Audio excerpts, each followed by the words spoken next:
오늘은 돌싱TV 사랑연구소의 첫 번째 주제로 20대 여성분들의 사랑, 결혼, 그리고 이혼과 그 이후에 대해서 말해보려고 해요. 20대 여성분들한테는 좀 다른 세대랑은 또 다른 특징이 있어요. 얼마 전에 이제 통계를 봤는데 20대에 결혼하는 인구의 비율이 지금 거의 10% 미만이라고 해요. 바로 이렇게 얼마 없는 20대에 결혼을 한 이른 선택, 특별한 선택을 했고, 그럼에도 불구하고 이혼이라는 물론 용기 있는 결정이지만 표준적인 거 좋아하는 한국 사회가 보기에는 표준적이지 않은 결정, 특별한 결정을 내렸기 때문에 내가 혹시 너무 섣불렀던 건 아닐까? 내가 역시 그때 누구 말을 들었어야 됐던 게 아닐까? 엄마 말, 친구 말 이런 것들이 떠오를 수 있겠죠. 그래서 이 20대 여성분들의 특징은 좀 빠른 나이에 많은 것들을 겪게 되었다 보니 자기 자신이 한 의사결정에 대한 후회라던가 아쉬움이 조금 있는 편이고요. 또 다른 건 주변에 아직 결혼을 안 한 사람이 너무 많은 거예요. 그러다 보니 외로워요. 내 친구들은 아직 첫 번째 결혼도 안 했거나 연애, 취업 이런 문제들로 고민하고 있는데 나는 결혼, 육아, 이혼 후 혼자 육아 이런 문제들에 부딪혀 있단 말이에요. 동년배, 또래 친구들이랑 혹은 주변에 터놓고 말할 수 있는 사람들이 없기 때문에 더더욱 좀 외로움에, 좀 고독함에, 그리고 문제들에서 좀 빠져나오지 못하는 경우가 많은 걸 좀 목격했습니다. 20대 여자가 피해야 될 연애 유형, 이건 굉장히 중요한데요. 가장 이 연애 시장에서 상위 포식자죠. 먹이 사슬의 최정점에 올라가 있어요. 그렇다면 이 인기 많고 잘 나가는 웬만한 여자한테는 20대가 인생에서 인기가 가장 많은 시절이에요. 그래서 이 결정사에서도 그런 얘기들을 하시더라고요. 똑똑한 여자들은 20대 결정사에 들어온다고요. 일부는 동의하고 일부는 동의하지 않지만 바로 오늘 제가 연구소에서 다뤄볼 주제는 바로 이 인기 많고 잘 나가는, 내 인생 기준으로는 하여간 가장 잘 나가는 이 20대에 어떤 남자 피해야 될까라는 겁니다. 20대 여자가 피해야 될 남자의 유형은 전 사실 없는 것 같아요. 하지만 좀 조심해야 되는, 피해야 되는 장소는 있습니다. 지금부터 딱 정리해드릴게요. 첫 번째, 헌팅 포차. 그냥 우리 가볍게 만날 거면 괜찮습니다. 우리 어딥니까? 돌싱TV 아닙니까? 결혼을 전제로 하는 만남에서는요, 헌팅 포차 추천드리지 않아요. 그리고 클럽, 그 다음 추천드리지 않는 장소는 이렇게 로맨틱한 바닷가, 해외여행, 그런 우연한 만남들, 그 다음 인터넷에서의 만남들로 오픈 채팅이 있겠고요. 마지막으로는 소개팅 앱에서의 만남도 좀 포함이 됩니다. 그렇다면 과연 이 5가지 장소의 공통점은 무엇이 있을까요? 바로 상대의 신원을 우리가 알 수 없다는 거예요. 그 사람들이 말하는 것들은 있겠죠? 내가 이런 직업이고 몇 살이고 어디 살고 미혼이다, 여자친구가 없다라고 말하겠지만 검증할 방법이 없어요. 물론 여기서 이런 것들이 교차 검증을 통해서, 아는 사람을 통해서 혹은 어떤 인증을 통해서 됐다면 그건 논외로 할게요. 하지만 많은 경우에 이런 5가지 장소에서 만나게 되는 분들은 신원 확인이 안 됩니다. 그래서 이 사람이 허위 매물인지 진짜 좋은 매물인지 구별이 안 간다는 거예요. 우리가 연애라는 건 사실 월세를 사는 거랑 비슷하게 별로면 계약 해지하면 되죠? 날리는 보증금도 크지 않아요. 하지만 결혼이라는 건 마치 부동산 매매와 비슷하게 굉장히 기회비용이 크고요. 이거를 한번 잘못했을 때 우리가 잃게 되는 시간과 비용 낭비가 좀 상당하다. 사회적인 명예, 평판, 내가 초혼으로서 가질 수 있었던 기회도 조금 어떻게 보면 지나가는 거기 때문에 부동산을 매매할 때 우리가 월세로 들어가는 자취방보다 고민을 하는 것처럼 결혼할 사람 조금 더 신중하게 만나야겠죠? 20대에 연애하고 결혼까지 하신 분들은 크게는 두 부류가 있는 것 같아요. 하나는 20대 초반 혹은 중반에 약간 낭만적 유형이라고 제가 부를게요. 이분들은 20대 초반 혹은 초중반에 고등학교를 갓 졸업하고 혹은 대학 재학 중 혹은 대학 졸업하자마자 요때쯤 빠른 나이에 아기가 생긴 거. 하늘에서 선물이 찾아온 거죠. 이제 이 아이를 책임지기 위해서 결혼을 하게 되신 분들, 혹은 또 연상에 좀 나이 차이가 많이 나는 오빠를 만났는데 이 오라버니가 결혼을 조금 서두르거나 푸시를 해서 이 남자들이 가장 빠른 푸시를 하는 대상 중에 하나가 또 이렇게 나이 차이 많이 나는 연하녀들을 만났을 때입니다. 그렇기 때문에 이제 20대 초중반에 결혼하신 분들 중에서는 아이가 생겨서 조금 혼전 임신, 요렇게 결혼하신 분들, 혹은 조금 오빠랑 결혼하시는 분들, 요런 분들이 꽤 있어요. 또 다른 20대 결혼의 유형은 어떻게 보면 좀 현실형이라고 말할게요. 20대 중후반 되면 여자들이 이제 취업을 하죠. 그리고 소위 말하는 그 감가상각에 대해 생각하게 돼요. 우리가 이제 만 나이로 하더라도 29, 30 되면서 여자들이 불안을 느낀단 말이에요. 그래서 요즘 소위 말하는 그 결정사에서도 똑똑한 여자들은 20대 후반에 결정사에 온다 이런 얘기를 하는데, 이제 그게 말하는 전제는 그거예요. 내가 직업이 픽스되고 우리 집안이나 학업 이런 게 학벌이 다 픽스되어 있다면 한 살이라도 어린 게 유리하다라는, 정확하게는 대중픽을 받기가 좋다라는 뜻인데요. 이걸 깨닫고 내가 내 삶에 특별히 더 커다란 점프가 없을 것 같다, 경제적으로든 직업적으로 외모적으로든 큰 점프가 없을 것 같다, 이런 분들은 어떻게 20대가 지나가기 전에 이제 결혼을 하는 겁니다. 그러면 어떻게 보면 소위 말해서 나보다 좀 더 그레이드가 높은 괜찮은 사람들을 만날 기회가 많이 열려 있어요. 근데 저는 이분들이 당연히 사랑에 의해 결혼했겠지만 현실형이라고 한번 이름을 붙여봤어요. 그래서 20대를 넘기지 않고 이제 어떻게 보면 나의 여성으로서의 몸값이 아주 높을 때 이제 결혼에 이르르는, 그러면서도 사회적으로 내가 직업도 있고 좀 어떤 자리가 잡혔을 때 하는 현실형 결혼, 그리고 아까 말했던 낭만적 결혼이 있고요.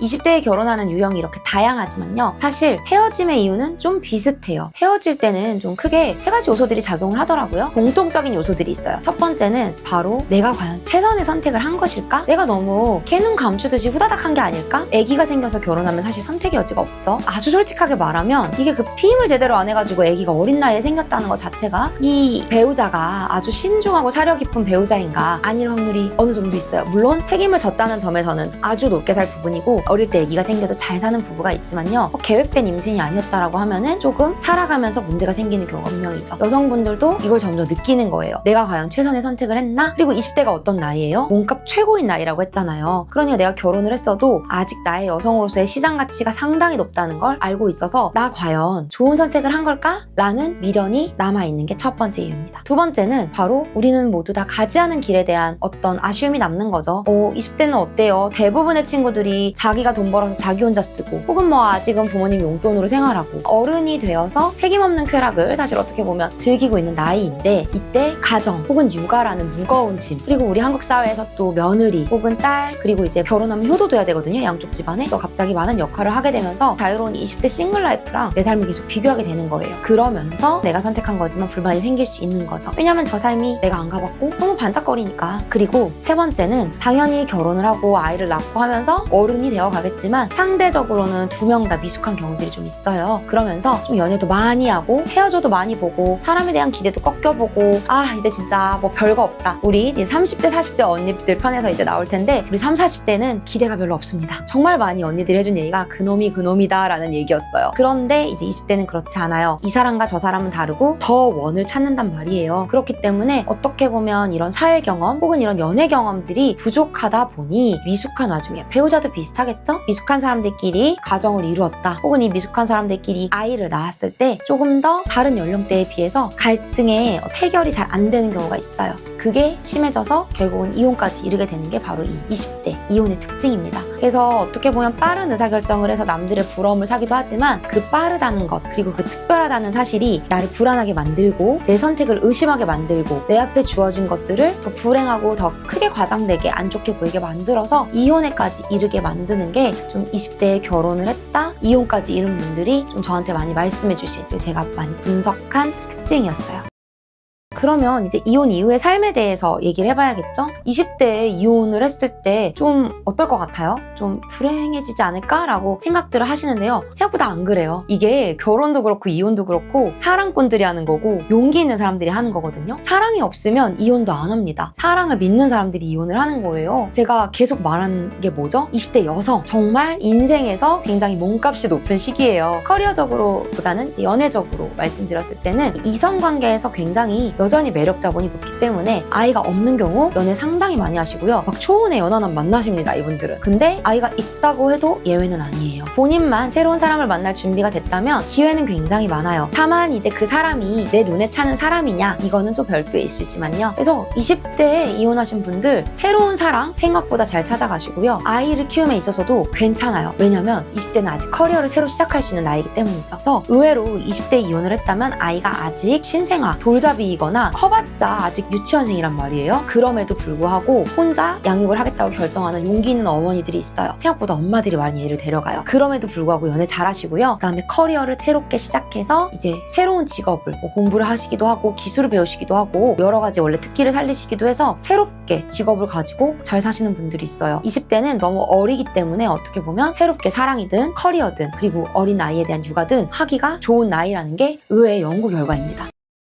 하지만 모든 20대 이혼하신 여성분들이 잘 사는 건 아니었어요. 그렇다면 어떤 사람은 잘 살고 어떤 사람은 못 사는 이유는 뭘까요? 20대 이혼한 여성분들 중에 인생이 그 이후로 더 안 풀리신 분들의 특징은요, 사랑에 대한 지나친 의존. 그래서 너무 빨리 혹은 너무 전과 비슷한 연애 혹은 너무 의존적인 연애를 하시는 경우에는 똑같은 불행이 되풀이되기도 해요. 왜냐면 혼자 사회에 내던져졌을 때 무섭단 말이에요. 그리고 굉장히 또 어린 나이에 결혼을 한 경우에는 직업이 없는 경우도 있어요. 그때 혹은 이제 시장에 풀려 나왔을 때 이분들을 노리고 있던 남성분들이 딱 접근을 합니다. 근데 여러분, 우리 그거 알아야 돼요. 우리 뭐 마케팅도 그렇고 갑자기 어느 날 걸려온 전화로 광고 권유가 들어오면 우리가 사요 안 사요? 잘 안 사죠. 왜냐면 내가 원하는 것보다 좋은 조건이 아닐 때가 많잖아요. 그런 건 비슷해요. 그렇게 갑자기 들어오는 오퍼들은 나한테 아주 유리한 오퍼가 아닐 수가 있어요. 그래서 아주 평범하거나 좀 내가 합리적인 사고를 하고 있다면 거절할 만한 제안들을 이때는 마음이 약해졌기 때문에 받아요. 그래서 이때 이뤄지는 게 아주 나이 차이가 많이 나거나 혹은 옛날 같았으면 내가 보지 않았을 사람과의 만남, 그리고 그 사람에 대한 과도한 의존, 그런 것들이 이루어지면 우리가 자립할 시간이 없어요. 이혼 후에는 자립할 시간이 필요해요. 굉장히 상처 입는 과정이기 때문에 내가 이것을 돌아보고 또 혼자서 스스로 설 힘이 있을 때 자녀에 대한 사랑이든 나 자신에 대한 사랑이든 할 수 있거든요. 근데 이 사랑을 위임해버리는 거예요. 누구한테? 그러니까 새롭게 내가 의탁할 만한 나의 새로운 보호자에게. 이 사람이 정말 괜찮은 사람이라면 괜찮아요. 그늘 아래서 100년 살면 되죠. 근데 그렇지가 않다는 거예요. 좋은 사람들이 아닐 경우가 있어요. 그래서 너무 섣부르게 누군가에게 새롭게 의존하는 거, 빠른 속도로. 이런 경우에는 두 번째, 세 번째 이혼 혹은 결혼까지 가지도 못하고 버림받는 그런 경우가 생겨서 혼자서 자립할 기회를 놓쳐버리기도 합니다. 또 다른 특징은요, 아직 체력이 굉장히 좋은 나이잖아요. 체력이 썽썽해서 이분들이 또 문제 상황에 깊게 빠지면 깊게 빠지십니다. 술, 약물 혹은 과도한 사치, 성형, 도박 같은 것들인데요. 뭐 술이라던가 아니면 쇼핑 같은 건 꼭 나쁜 건 아닐 수 있어요. 적당하게 즐긴다면. 제가 말을 붙였죠. 과도한이라고. 만약에 내가 실패했어. 난 20대에 벌써 이혼을 했어. 이혼녀야, 돌싱이야 라고 하면서 좌절에 빠져서 이걸 어떤 건강한 나에 대한 사랑이라던가 사회에 내가 돌아가서 두 발로 설 수 있는 능력을 기르지 않고 자포자기에 빠지시는 분들이 있어요. 근데 이것도 30, 40대들은 기력이 없어서도 방황을 길게 못하거든요. 그때 여자분들은 체력이 좋아가지고 방황도 아주 깊게 합니다. 술을 마셔도 막 괴짝으로 마시고요. 돈을 쓰더라도 아주 화끈하게 쓰세요. 막 대출 막 땡겨가지고 하시더라고요. 이렇게 좋은 체력으로 자기를 돌보지 않고 어떻게 보면 좌절을 너무 지나치게 길게 가져가면 내가 나중에 수습을 하고자 해도 신체적인 건강, 그리고 정신적 건강, 그리고 경제적인 건강까지도 다 해쳐지기 때문에 나중에 수습이 안 돼요. 그래서 20대 분들이 얼마든지 일어날 수 있는데 이 좋은 체력과 이 높은 매력으로 오히려 위험에 빠져서 잘 안 풀리시는 건 봤어요. 하지만 마음만 먹으면 오히려 가장 잘 살 수 있고 티도 안 나게 잘 살 수 있는 게 20대 이혼입니다.